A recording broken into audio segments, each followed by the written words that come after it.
Welcome back to the channel. My name is Alex. You may know me as Mars from TikTok, Instagram, wherever you have found me, welcome. And today we are going to be listening to Lorde's brand new album called Virgin. This is her fourth studio album following up Solar Power, which dropped in 2021. The first single off the album, What Was That, came out in April, and she's followed that up with Man of the Year and then Hammer as of last week.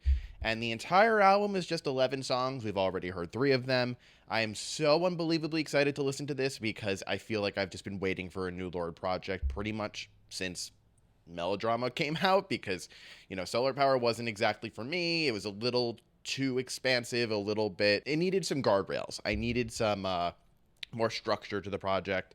And it just wasn't the kind of music that I fell in love with Lorde for creating. And from what we've heard so far of this album, between the singles and especially Hammer and What Was That, this is an incredibly promising lead up to the project coming out. And I cannot wait to hear the rest of it. Lorde has been talking so openly and freely about the experiences that she's had over the last few years. It really kind of came to public attention with the Girl So Confusing remix with Charlie, and I remember when that came out thinking that it was really, really going to be an impactful moment in music.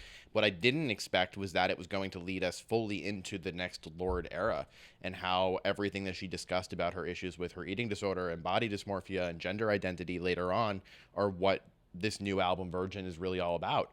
And her experience is coming to terms with who she is as a woman, who she is as a human being, who she is as just a celebrity, and also living a private life. But before we get into it, if you are not already subscribed to the YouTube channel, please make sure you do so. It means the absolute world to me. That is how we get this account to grow more and more. I'm also going to be covering the album on Monday's episode of my podcast, Live from Mars. Every week I go into the hottest new music releases, what's happening in the industry, and a deep dive each week. So if you're not also following the podcast, make sure you do so on Spotify, Apple Music, here on YouTube, whatever you want. And without any further ado, let's listen to Virgin.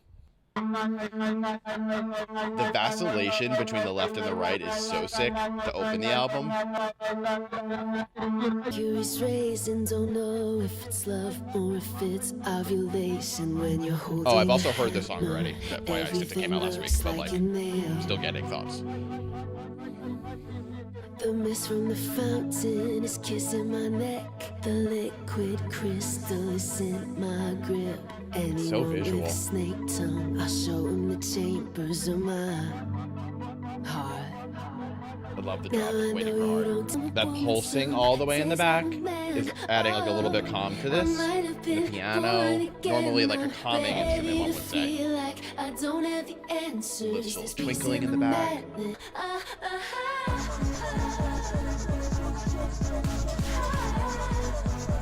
For some reason, when I first heard this, it reminded me of Rihanna's We Found Love, which I know sounds nothing like this, but the da-da-da-da-da-da-da, that. Taking over a picture, read it and tell me who I am. On an album full of self-discovery and change, that one lyric shows that she's still Lorde. The horror of pictures. So Solar Power.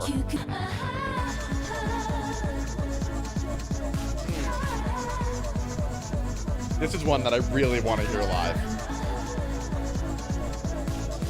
And these keys in the back.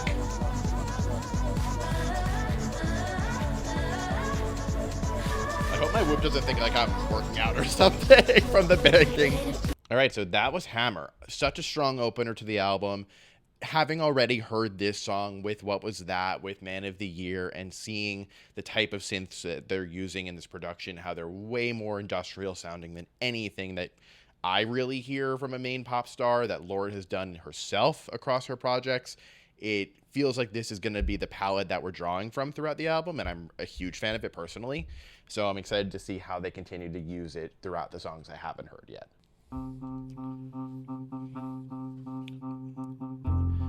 Yeah, like you can already feel it between Hammer and What Was That, the keys now being consistent through line. The gentleness of it. And her vocals on this are so good.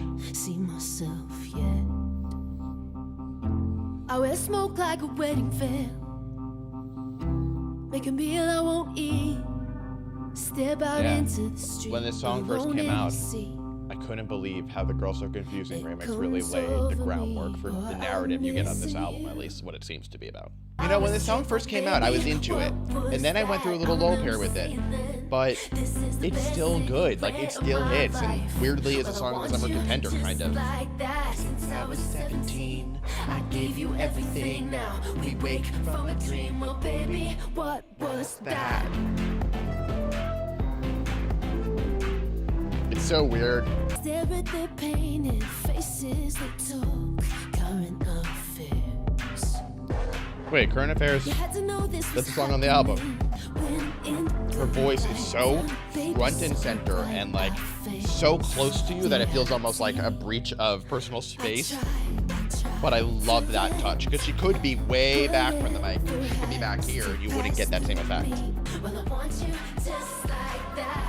And you feel like everything is building around it, and that hook now is coming back around, the synth here. And it's filtering in, and then it's going to have its moment. And that's how you build this cathartic moment for the final release.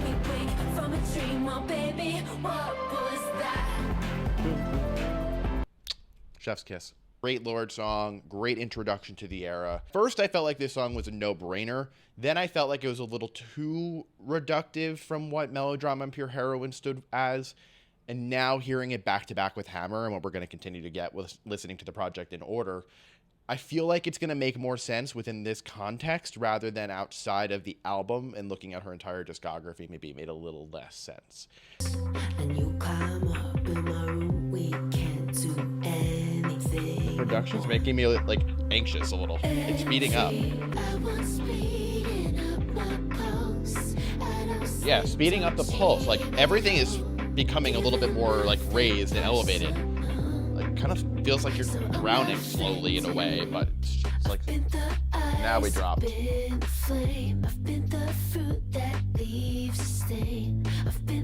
Whoa.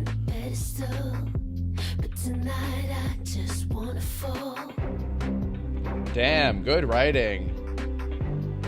And now it literally sounds like something's falling, like crescendoing downward. Decrescendoing downward, I guess is the right word? Yeah.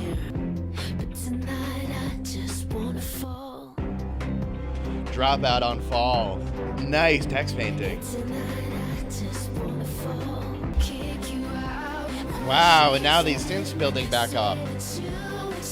Ooh. Building that tension again.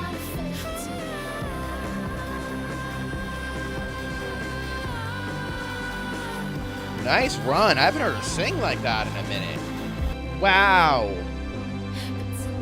I'm getting chills. Jesus, this one is so good. The storytelling here was so deeply vulnerable and personal, and there's a lot of text painting in this one. I called it out a few times if I caught it, but where like she says I'm gonna fall and then the production drops out and it's just her vocal, or when she's talking about her pulse speeding up and then the actual production starts going up and up and up, and it feels like you're in one of those Survivor challenges where they have their face through the grate and the tide is rising and they're trying to stay up and like be able to breathe without being submerged underwater. That's what that song felt like to me. That's very niche, very good. I think I immediately liked that better than What Was That. Yeah, so we've heard this one also already. Gorgeous bass line, that guitar also that comes in. Gliding through And this one is more like singing, where the last one was a little bit more speak singing totally. Met me at a really strange time in my life. It's so interesting. I like getting to just hear her vocal on this song because the production drops out and it's way more subtle, whereas other songs like we've heard so far, the production is everything and it's abrasive and like pushes its way through. This one is just vocal. Someone more like myself. And it needs it for this kind of storytelling. Voice breaking and giving out at the end. But don't worry, there's that industrial production coming through to save the day. Not even save the day. The song is great without it, but like tie it all together is what I meant. Who's gonna love me like this? And the synth just hits you. Who could give me like this? Let's hear it for the band of the year. And just again, similar to how Shapeshifter kept building and building into itself, Man of the Year is doing that too. It's like taking a hammer literally and shattering glass.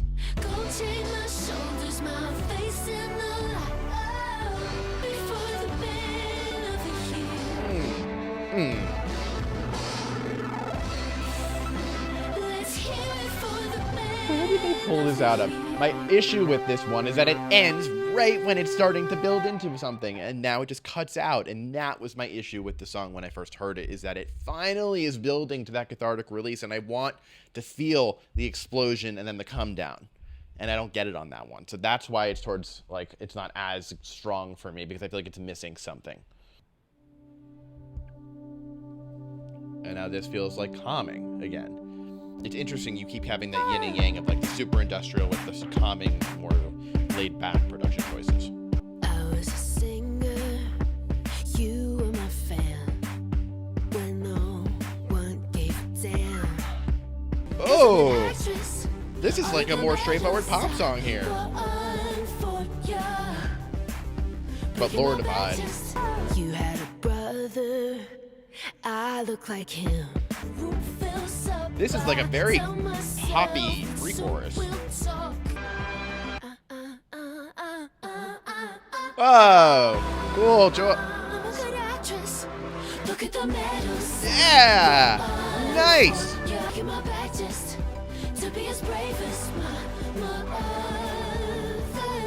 Whoa.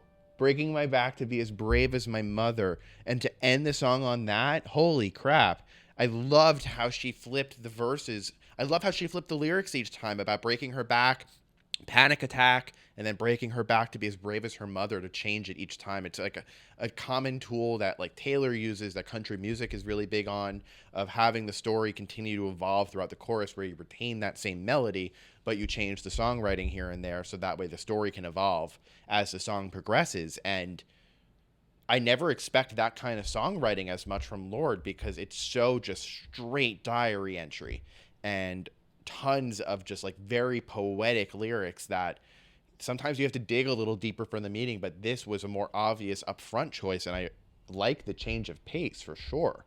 And also just like how mature of a person you have to be, and also how confident you are in your relationship with your dad to put out a song this vulnerable about how all your life you've just been trying and trying and trying to not disappoint your parent. The lessons that you've learned from that, wow, good for her. Like, I didn't expect this kind of storytelling on it as much. Not that, like, I knew this album was going to be deeply personal, but when you see his song title, Favorite Daughter, and you know that it's Lorde, I wasn't expecting it to be this more pop-driven production with a more, like, classic songwriting structure, because a lot of Lorde's music doesn't follow that, and that's what makes it so unique. This was just way more straightforward than I thought it was going to be, but it's effective. Like, interestingly, the juxtaposition of this very deeply personal story that she's sharing with a more generic songwriting structure, but like, that's Lorde for you, going for the unexpected. So great choices here. It was only a field trip. This production's reminding me of You're on Your Own, Kid Taylor. Someone throws a flare. You tasted my underwear. I knew we were fucked. You tasted my underwear. I knew we were fucked. Mic drop. In my mouth like he's saying a prayer. Oh my God. But would you dive to the ocean floor just to take my pearl? 'Cause my bed That's is a on bar. fire. My bed is on fire. Mama, I'm so Would you dive to the ocean floor for my pearl? Again, like, it feels like you're underwater. I keep getting that feeling. I don't know if you guys are when you're listening to it, but if you are, let me know. Okay, I just stepped off to get some water, and I did get the vinyl early in the mail. I'm not going to show it because it's not out yet. I also don't think I can show it because I just opened up and saw... Listen, if you know, you know. I don't know if I can say anymore. Never in my 4, 5 almost years of collecting vinyl records have I ever had...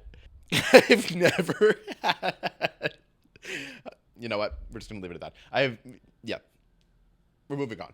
I can't believe I just saw that. Well, hundreds of thousands of people are going to see that. So, good for Lorde. Good for Lorde. All right, we're hitting play on Clear Blue. After the ecstasy, testing for pregnancy, praying in MP3. Whoa! I'm such a and I stumble, yeah, baby, I'm free, I'm free. Yeah, that line sums up the entire album. I trip and I fall and I stumble, but I'm free. I'm free. That's the album. There's broken blood in me. It passed through my mother, from her mother down to me. Oh, wish I'd kept the clear blue. I'd remember how it feels to be. Wow, what the fuck? To drop out on that last word, just how I remember how to be. Remember how to be. That entire song, bare bones, wow. And the songwriting on that, so blunt. That line, after the ecstasy, testing for pregnancy, praying in MP3. Who thinks of that? Wow. The fact that I just saw what I just saw in the vinyl and now just listened to that song, couldn't have written it any better. Love that she's taking these kinds of creative risks and putting out an entire song on this album that has been hyped up and desperately wanted for 4 years, and puts a song on it named after a pregnancy test, writing these lyrics that we just heard. And it's under 2 minutes with the most simple bare bones production I've heard, and I don't even know how long, where it's literally just her voice and the vocoder. Bold. We're up to GRWM, which in my mind stands for Get Ready With Me, but I'm interested if she's going to flip it the way that we thought LOML on Tortured Poets was going to be Love of My Life. It was actually Loss of My Life. Soap, washing him off my chest, keeping it light, not on, thinking it. It's like little droplets of rain. Jumping from stone to in a puddle. stone in the riverbed, I guess. A grown woman in a baby tea, a grown woman. Grown woman, GRWM. Wide hips, tooth chip, 96. Ooh. Skin scar, looking forward. Wide Whoa, hips, baby. soft flips, my mama's trauma. Since 96, been looking for a grown woman. Since 96, looking for a grown woman. Oh my. This production is abrasive as hell. Woman dressed. 2009, me be so impressed. This is one of the more interesting production choices we've had yet. Stone spirits went straight to the head. Girl's a grown woman. Where are we gonna build back to? Wide hips, tooth chip, 96. Skin Love that line. Nice ad-libs up here.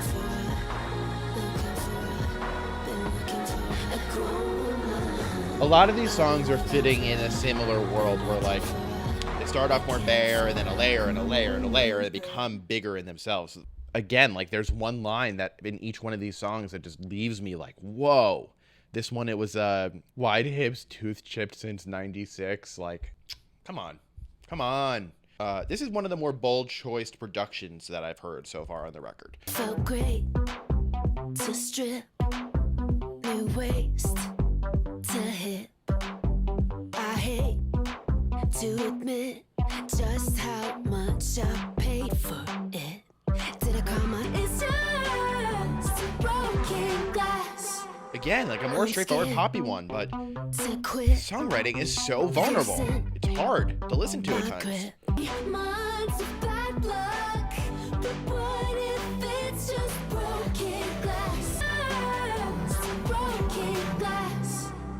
The production is like shimmering the way that Broken Glass would at the end of that. Just a face. Wow! Wanna punch the Nice segue. to make her see that this won't last. It might be months of bad luck. It feels weird dancing to a song about this, but like, the production calls for it. I don't know why I'm still surprised at this point now, 9 songs into this album, that every song is so brutally honest and like uncomfortable to listen to at times. And the thing that keeps coming to me as a through line outside of production, outside of little lyrical references here and there, is that it feels like she's having a breakdown and a breakthrough at the same exact time, weirdly. Like she had to crumble and to hit the bottom to start building her way back up. But it's not like she's saying on any of these, like, oh, I've made it and I'm at the top of the mountain and I climbed back up. Like, this is still raw in the moment, processing all of these emotions that she's sharing. She doesn't have all the answers. And I think that's what makes her so relatable as a songwriter, is that it's not coming from a perspective of I know better. It's coming from a perspective of this is how I lived and am living through the pain. All right, we're going on to If She Could See Me Now. This is the penultimate one. In the city, I hear the voices of the ancients. They're calling for us. Ooh. Got me lifted, feeling so gifted. Sugar interpolation? Are you kidding? What did I just hear? In the gym, I'm Oh! exercising. All my demons make them keep riding. I'm obsessed with this one already. And everything else falls away. This one feels a little melodrama-y to me. Vocal.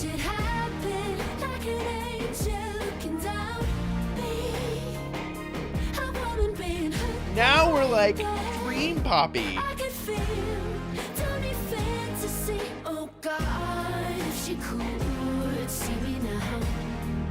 God, this is it. This is it. This is so sick.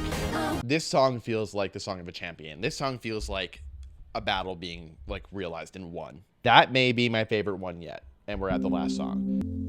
This production feels like the calm after a storm. At the sunset tower, you said open your mouth. I did. In like a sexual way or singing? I don't belong to anyone. Poignant. Damn. End that. Pure heroin mistaken for featherweight. Whoa, I love a good self-reference. Damn, this one is so good too. I don't belong to anyone. That note. And now that distortion's coming through. Oh my God, it's like breaking down. Whoa. Oh my God. Am I ever gonna love again? Am I ever gonna love again? Oh my God. Tell it to him. That's it? Whoa, that's the end? Oh, I want that to be longer. That was so good. That production was so sick. Wow, that is the album. That's Virgin. That's Lorde's Virgin. That's crazy. It's so interesting, the different contrasts that you have across the entire album. You have this constant like yin and yang between the calm, serene style of production, and then you have these industrial, filthy, rough as nails, like grimy choices that they're making. And they're so opposite ends of a spectrum. And I love the way that they feel like they weirdly fit together here, because what I said before, that one line is what I keep coming back to about how it feels like simultaneously she's having a breakdown and a breakthrough, and those two styles of production fit that. The way she's using her voice across the album reflect that too, when she's doing that like droning speak singing on a song like Shapeshifter and Clear Blue, but then you have these really lovely vocals that you're getting on David and If She Could See Me Now, and hands down so much better than Solar Power. This is the complete opposite of Solar Power. This is a way stronger album than Solar Power. I can't think of a single song on this album that I would ever consider really skipping. This one's going to take some time to like really sit there and process the lyrics, and I've said this over and over again, and if you've been following for a bit, especially recently, I've been talking about it a lot, then you already know. I am not a big lyric person. Like, I believe that when everyone listens to a song, when they're first listening to a song, you're either someone who pays really close attention to the songwriting, you're either someone who pays really close attention to the production choices, or you could be a melody person, one of those three. For me personally, I'm a production and melody person before I'm a lyrics person, and Lorde is an interesting artist because while the production and the melody, really more the production than melody here, the production is so intensely purposeful here, and her songwriting is just as equal. So it's really forcing me as a music reviewer and as a content creator, as someone who loves Lorde and loves pop music, to really challenge myself to like sit there and feel the weight of these lyrics. And boy, oh boy, does she hit you with a fucking hammer, like pun intended. Like, these lyrics are just so brutally honest and vulnerable and transparent, and it's uncomfortable to listen to at times when she's singing about her struggles with eating disorders and it's uncomfortable to hear her talking about some of these things because it feels like us as fans, as listeners, shouldn't be hearing things so personal and close to her heart. But that is what's making Lorde the artist that she is lowering those barriers. She's letting her guard down literally to allow people into her inner thoughts and her inner anxieties like really never before. I like the fact that she's embracing the discomfort and the reality within all of it. So these are just like very first thoughts out the gate. If you've made it to the end of the video, a huge thank you for watching. If you aren't already subscribed to the YouTube channel, please make sure you do so. And if you're not following on TikTok and Instagram, make sure you do on both. Throw a like, throw a comment. It means the world to me. Thank you guys for tuning in for another reaction. I will see you all soon. Actually, I will see you all on Monday for a new episode of Live from Mars, where I will be going through this entire album in way more detail. So stay tuned for that. Hope you guys enjoyed and see you all then.